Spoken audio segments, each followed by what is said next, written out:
Bonjour et bienvenue une nouvelle fois sur l'espace dédié au site mécaniqueuniverselle.net, le site qui essaie de démontrer que l'humanité suit une ligne directrice, évolue vers un sens, dans un sens bien précis, vers une finalité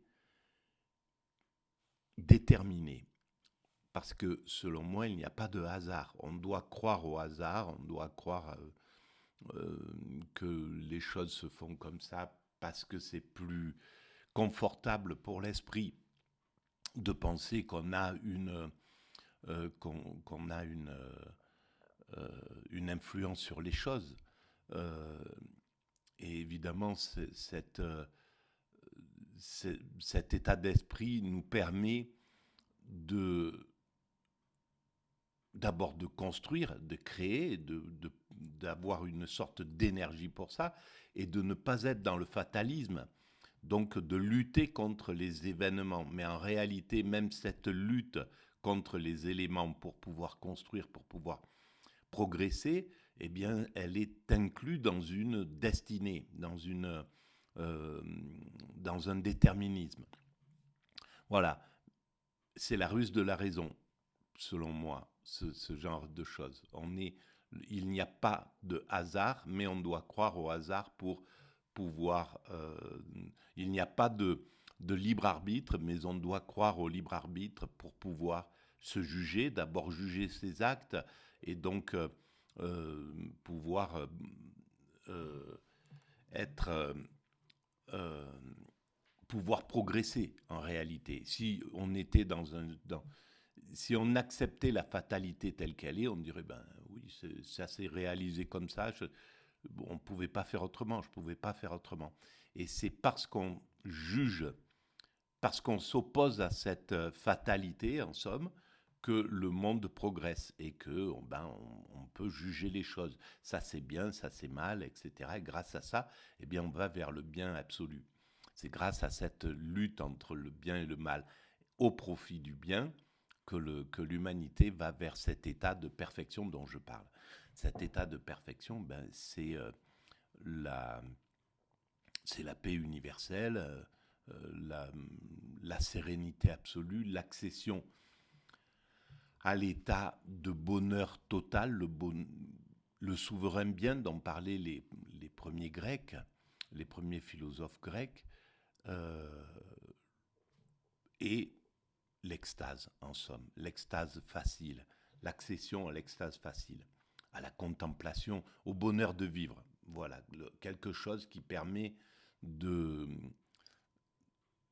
à l'humanité de profiter de son temps d'existence. On n'est pas dans ce cas de figure parce qu'on construit, parce que nous sommes les hommes constructeurs. Nous ne sommes pas les humains aboutis pour lesquels nous travaillons. Et c'est pourquoi nous sommes des altruistes, nous sommes généreux sans le savoir. On travaille pour nos frères humains qui viendront après nous, et on travaille comme des acharnés en réalité. On sacrifie nos existences pour pour faire ce paradis, pour construire ce paradis pour nos futurs descendants. Et nous ne le savons pas. C'est dommage parce que on aurait une autre image de nous-mêmes. On pourrait se voir aussi beau que ce que nous sommes, parce que nous sommes tous finalement des altruistes, des généreux, des donateurs en somme, puisqu'on donne toute notre existence à cette évolution. Voilà. Donc il est important de commencer à prendre conscience. C'est tout le travail de la mécanique universelle. Faire prendre conscience de ce qu'on réalise de façon inconsciente pour l'instant. Et une fois qu'on aura pris conscience de ça, eh bien le monde va commencer à s'apaiser. On n'est pas très loin du début de l'apaisement. La première étape, c'est de prendre conscience de ce qu'on réalise le paradis pour nos futurs descendants. C'est la première étape. Et ça, c'est le travail de la mécanique universelle. Voilà. Donc, je m'appuie souvent sur des ouvrages ou des émissions pour pouvoir animer un petit peu cette réflexion. Et bien là, je vais partir sur une émission de France Culture avec philosophie que j'écoute assez régulièrement.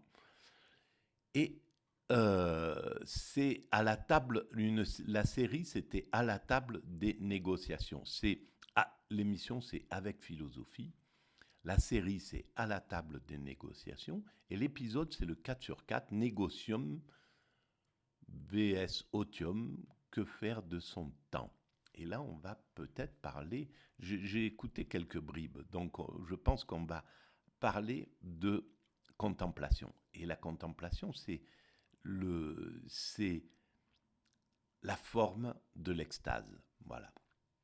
Alors, qu'est-ce qui est dit à ce sujet-là? On va le découvrir en même temps et ça permet de...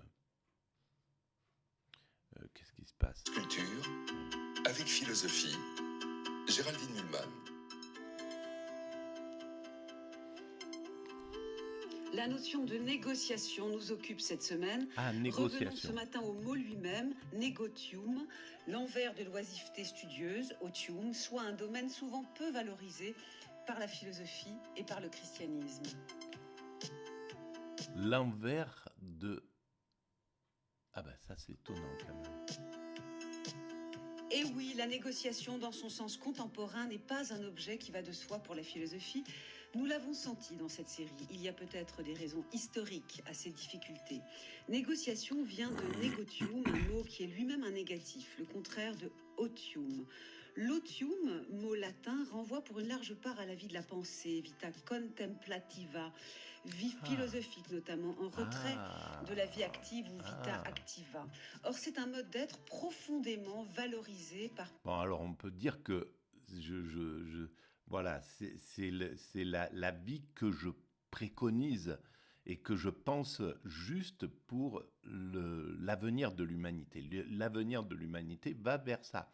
Une vie contemplative, une vie philosophique, une vie qui cherche à se faire du bien, en somme. C'est ça le but. Mais évidemment, il faut négocier, il faut passer par l'autre étape pour atteindre ça. Valorisé par Platon et Aristote, la vie contemplative, et cela demeurera un enjeu, celui de l'étude et de la réflexion dans la pensée antique et médiévale et encore à la Renaissance. D'autant que dans la tradition chrétienne, la figure d'Augustin, à la charnière des 4e et 5e siècles, a encore renforcé la valeur de la vie contemplative. En effet, sur le domaine des actes, c'est Dieu qui a le dernier mot pour l'augustinisme et l'homme déchu est invité à se recentrer sur son intériorité. D'ailleurs, il y éprouve et pense cette déchéance même. C'est là où c'est quand même beau, la pensée de Saint-Augustin, parce que de Saint-Augustin, mais aussi de Platon, mais aussi d'Aristote, mais aussi de Plotin, bref, de tous ces grands philosophes, ils ont intuitivement compris les choses. Évidemment, ils n'avaient pas tous les arguments à l'époque pour pouvoir décréter que l'humanité atteindrait ce paradis, finirait peut-être par pouvoir le réaliser, mais leur intuition, elles étaient grandioses, quoi. Voilà, ce sont des esprits même. Alors évidemment, il ne faut pas animés, caricaturer les choses. direct, les spécialistes en lien direct ce matin avec affineront tout cela. Avec le divin. De savoir si l'importance de l'otium n'a pas fragilisé l'appréciation de tout ce qui n'est pas l'otium. Pour ce qui concerne la vie civique, on peut faire confiance aux Grecs et aux Romains pour la valoriser beaucoup. Et ce legs demeurera fort dans les cités italiennes. Mais pour les activités de production et de commerce, c'est moins sûr. Le négotium est négocié, si j'ose dire, pour être apprécié. Nous décryptons cela ce matin. Bonjour Sophie van der Meren. Bonjour Géraldine. Vous êtes professeure de grec à l'université Rennes 2 et présidente de l'Institut d'études augustiniennes. Bonjour Fosca Mariani Zini. Bonjour. Vous êtes professeure de philosophie du Moyen-Âge et de la Renaissance à l'université de Tours. Bonjour Jean-Louis Fournel. Bonjour. Vous êtes notre troisième invité, vous êtes déjà venu. Vous êtes professeur d'histoire et de culture de la Renaissance italienne à l'université Paris 8 Vincennes-Saint-Denis, spécialiste avec votre co-auteur Jean-Claude Zancarini, spécialiste des cités italiennes de la fin du Moyen-Âge et de la Renaissance, et notamment de Machiavel, très impliqué dans la République de Florence tant qu'elle a duré. Vos travaux à tous les trois sont précisés sur le site de notre émission. Alors Sophie van der Meren, les marchands doivent être bien surveillés pour Platon. Pour Aristote, peut-être que c'est un peu moins radical, il n'en reste pas moins que le plus appréciable dans la vie active, la vita activa, diront les Romains, c'est la vie civique. C'est bien cela, si quelque chose doit être valorisé dans la vita activa, c'est cela et peut-être seulement cela. Est-ce que les Romains ont hérité de cette manière de penser ? Alors, je suis d'accord sur un certain point, c'est-à-dire qu'à Rome, et notamment dans les débuts de la République et dans la République, le negotium, les affaires civiques, commerciales, etc., sont extrêmement valorisées, puisque je dirais la collectivité, l'engagement pour l'État prime sur la vie de l'individu. Donc là, on a la lutte, on pourrait dire, entre justement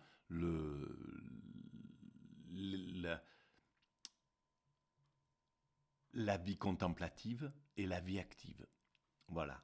Pour les Romains, la vie active, c'était celle qui était privilégiée.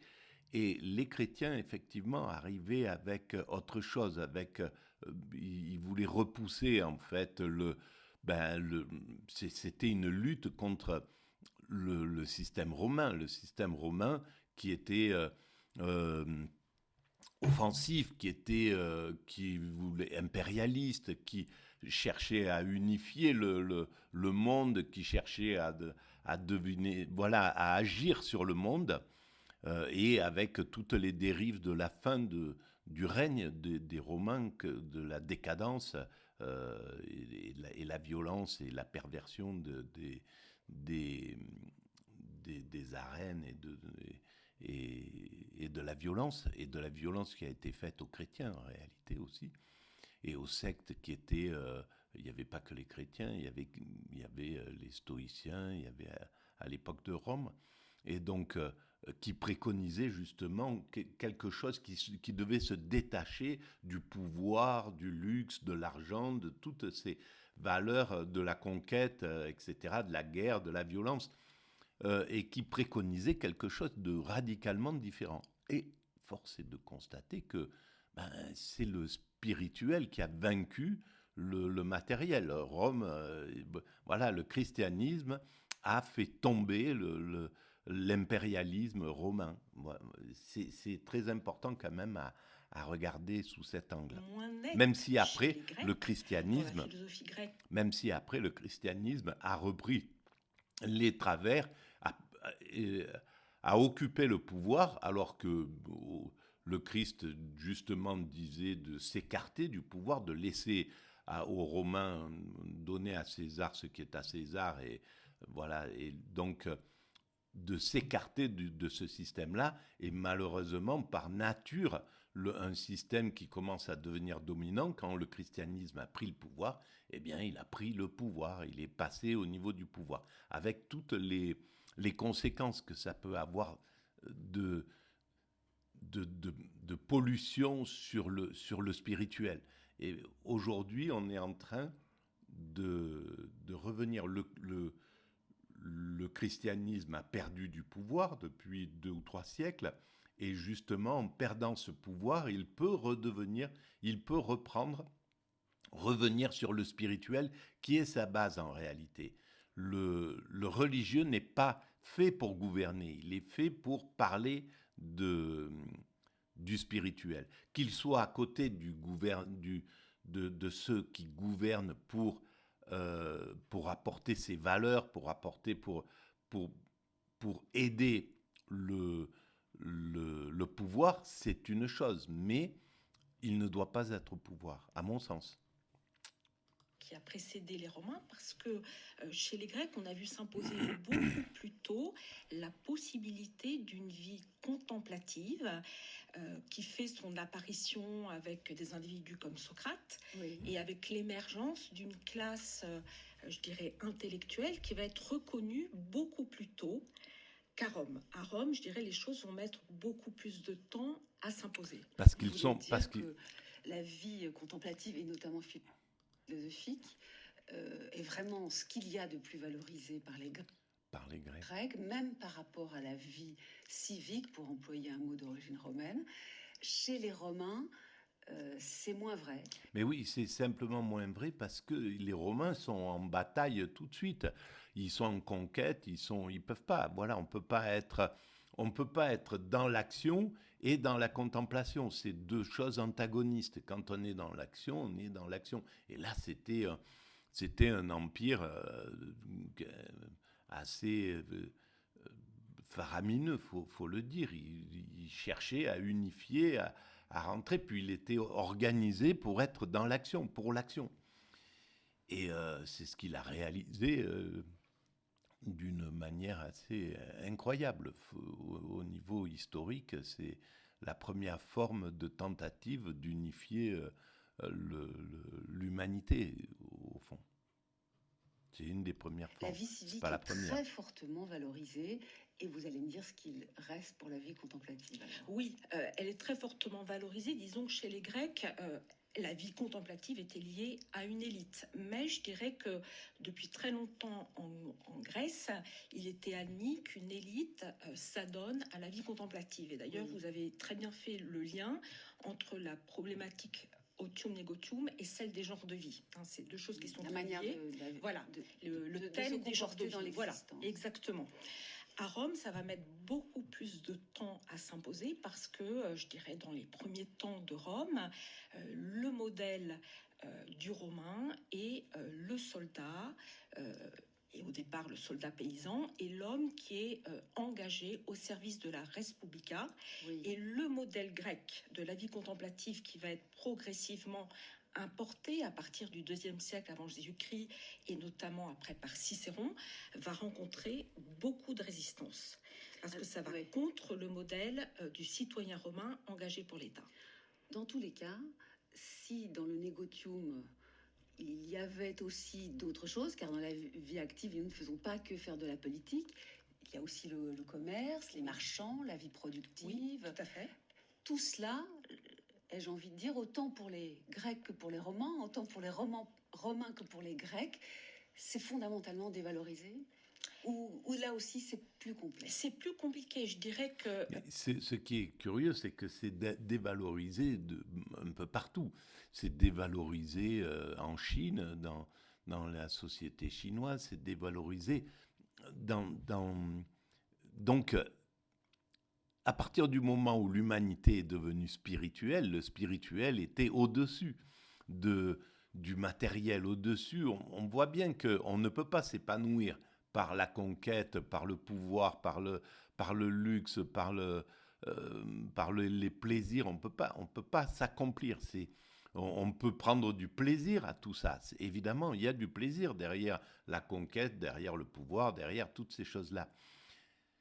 Derrière l'activité, derrière la construction, derrière le fait ces gros entrepreneurs qui lancent des choses, qui cherchent il y a du plaisir, mais il n'y a pas le bonheur. Le bonheur, c'est autre chose. Et ça, depuis que l'homme est devenu spirituel, il a compris que le bonheur, c'était vraiment à un autre niveau, que c'est pas dans le business, c'est pas dans le... Voilà, c'est à un autre niveau le bonheur. Et donc, c'est juste logique. Simplement, aujourd'hui, on est dans un moment où on nous a sorti de cette idée du bonheur. On nous bouscule l'esprit, hein, on nous prend la tête, et donc on ne peut pas véritablement réfléchir au fait que le bonheur, c'est autre chose. On a pu, quand il y a eu, par exemple, le Covid, les gens ont compris que, oui, il y a une autre vie que celle-ci. Et dès qu'ils prennent conscience qu'il y a autre chose, après, c'est difficile de faire revenir. On voit à quel point le système, l'État est en train de pédale dans la semoule pour remettre les gens au travail, parce que c'est ce qu'il veut, c'est des gens qui ne réfléchissent pas et qui travaillent. C'est simple, qui ne cherchent pas à s'accomplir, mais à ne pas avoir le temps de réfléchir que une vie, doit chercher à accomplir, à se réaliser sur tous les plans beaucoup plus profonds que ceux que nous propose, nous oblige à vivre le système. Parce que le système, il est organisé pour nous obliger à vivre sous une forme d'esclavage de velours, hein, on va dire. La question de la valorisation ou de la dévalorisation du négotium ou de l'otium est une question qui se pose essentiellement pour les philosophes. C'est une question dont s'est emparée la philosophie, et on voit très bien avec un personnage comme Cicéron, qui est, à côté d'être un philosophe, un orateur, un homme politique, un avocat, qu'il y a une tension permanente chez lui, et je dirais une négociation, pour jouer entre les mots, entre otium et négotium. Une tension permanente, une tension qui, chez Cicéron, n'arrivera pas vraiment à se résoudre. Mais vous voulez dire négotium au sens de la vie civique, ou bien ce que je viens d'évoquer, qui est pour nous le monde du négoce, enfin c'est ce qu'on entend le plus aujourd'hui dans négotium. C'est-à-dire, mais pourquoi la dévaloriser? Le monde, il faut bien vivre, il faut bien manger, il faut bien produire. Comment les Romains, après les Grecs, voyaient-ils cet aspect-là de la vie active? Alors, ils la voyaient positivement. Ils la voyaient positivement et ils voyaient l'otium comme, je dirais, un temps libre hors de ses activités qui pouvait parfaitement être investi par, je dirais, la pensée, mais une pensée qui permettait de se nourrir, de réfléchir à de nouvelles idéologies qui, après, pouvaient, je dirais, s'insuffler dans cette vie active, dans le négoce, dans les activités politiques, commerciales, etc. Moins dévalorisé qu'avant, par exemple par Platon, dans la République, c'était évident, la République idéale doit faire très attention à cette partie de la cité faite. D'ailleurs, je crois que je me souviens que dans la traduction Garnier-Flammarion en français, l'épitumia, la mauvaise partie de l'âme, la mauvaise partie de la cité, le marchand, ils traduisent par les hommes de négoce. Donc on est bien dans notre sujet. Les Romains sont moins sévères avec ces activités-là. Oui, tout à fait. Les Romains sont moins sévères. Alors, justement, continuons, montons un peu, si je puis dire, dans le Moyen-Âge, Antiquité tardive, puis Moyen-Âge. Fosca Marianisini, est-ce que le christianisme va changer la donne tout de même, et notamment Augustin, qui était quand même pétri aussi de culture gréco-romaine, qui va devenir chrétien? Est-ce qu'il va renforcer la valeur de l'otium, c'est-à-dire la vie contemplative? Et qu'est-ce que va devenir, si la réponse est oui, le reste de nos activités, le neg-otium? Alors, négotium, d'accord, c'est le négoce en fait. Important à souligner, c'est que bien sûr, négotium. L'interrogation sur l'otium et négotium, certes, modalité d'interrogation sur la vie active et contemplative dans le christianisme, mais l'otium et négotium change un peu la donne. Pourquoi? Parce qu'il y a deux niveaux, deux éléments qui sont pas vraiment inclus dans la vie active et contemplative. C'est la question du temps. Vous parlez d'Augustin, là. Je parle d'Augustin et du christianisme. Je parle même de la communauté monacale, disons, qui est très, très important. C'est autre chose, la question du temps passe au premier quotidien. Pas le temps du cycle de la vie, mais le temps quotidien. Qu'est-ce qu'on fait de nos journées? Comment on organise notre temps entre procrastination et précipitation. Et c'est intéressant parce que c'est à ce moment-là, justement, le christianisme, il est monacal. Il est quand même à grosse tendance, justement, de retrait du monde, etc. Donc, c'est vraiment une quête de la contemplation, une quête du temps, une quête hors du monde actif, en fait. C'est vraiment un ancrage. La question de l'otium et négoce, dans le christianisme, devient une question aussi d'ancrage dans la vie quotidienne et du temps. Qu'est-ce qu'on fait de notre temps aujourd'hui? Comment on répartit et distribue notre temps entre les activités, on peut dire, les négociants, c'est-à-dire l'activité du travail, du champ, de l'économie, si vous voulez, parce que les communautés de moines travaillent, et le temps réservé à la prière, à la contemplation, à la méditation. Parce que les communautés des moines sont des communautés qui travaillent. Ce qui entre vraiment... donc, c'est la question du temps. Et la deuxième question, c'est la question du travail. Alors, simplement, c'est très important, là, ce que vous venez de dire. Se pose la question de savoir ce qui reste pour la vie civique. Je la laisse de côté un instant. Pour l'instant, mais le travail des moines, il se fait malgré tout en retrait. Et c'est un peu l'idée de le clergé retrait, c'est ça. régulier par rapport au clergé séculier, en retrait, disons, de la vie ordinaire. Est-ce pour cela, et parce qu'il est bien toujours marié à des temps forts de otium, de prière, d'études, ce mariage va très bien, évidemment, dans une communauté monacale. Est-ce pour cela qu'il est à ce moment-là valorisé, alors que le travail des profanes, des laïcs, pour employer le mot chrétien, ceux qui ne sont pas des clercs, ça c'est quand même beaucoup moins bien vu. Je pense pas qu'on puisse dire vraiment les choses comme ça, parce que ce sont des communautés qui vivent isolées, mais pas vraiment. À un moment donné, au XIIIe siècle, les ordres entrent dans la ville. Ils ont un très grand pouvoir dans l'éducation. Oui. Donc, oui.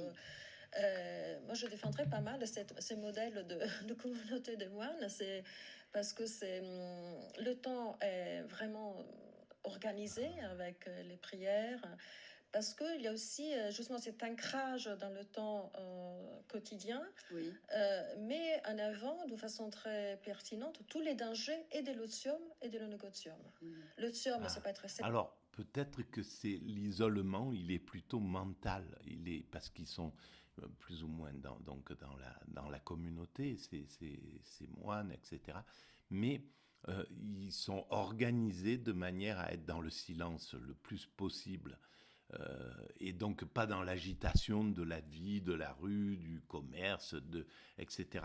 Et donc c'est peut-être à ce niveau-là que la contemplation, que le côté contemplatif peut être pris. Et c'est l'organisation des monastères, elle est tournée vers le calme, vers le silence, même dans les monastères qui sont à l'intérieur des villes.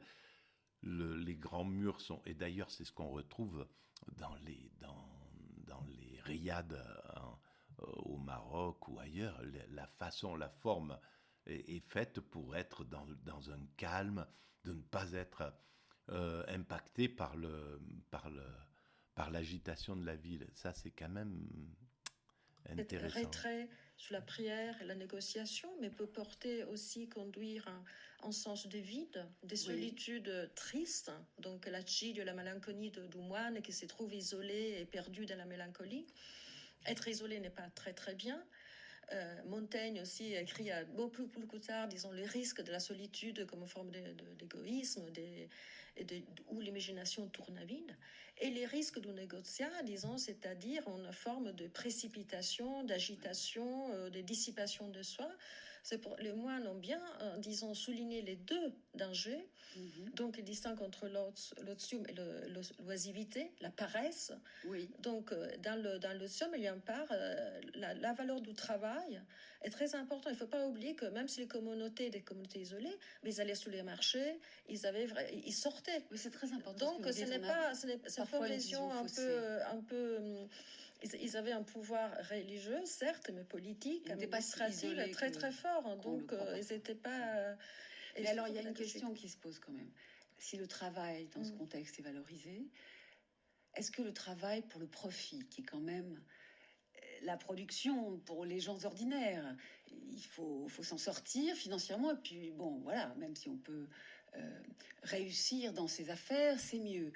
Est-ce que l'aspect profit dans le travail et la production, lui, dans le christianisme primitif, chez les pères de l'Église, chez Augustin, dans la culture monastique que vous évoquez, est-ce que tout cela est pour le coup très mal vu ? Oui, là vous avez tout à fait raison, c'est-à-dire qu'il y a un passage, je dirais, mais je parle sous le contrôle de Jean-Louis, disons au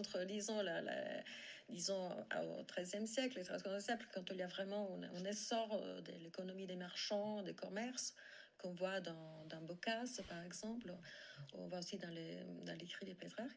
Il y a un passage, disons, le négociat d'abord, c'est un travail, on ouvre, on se fatigue pour être utile aux d'autres personnes, à sa communauté et aux autres.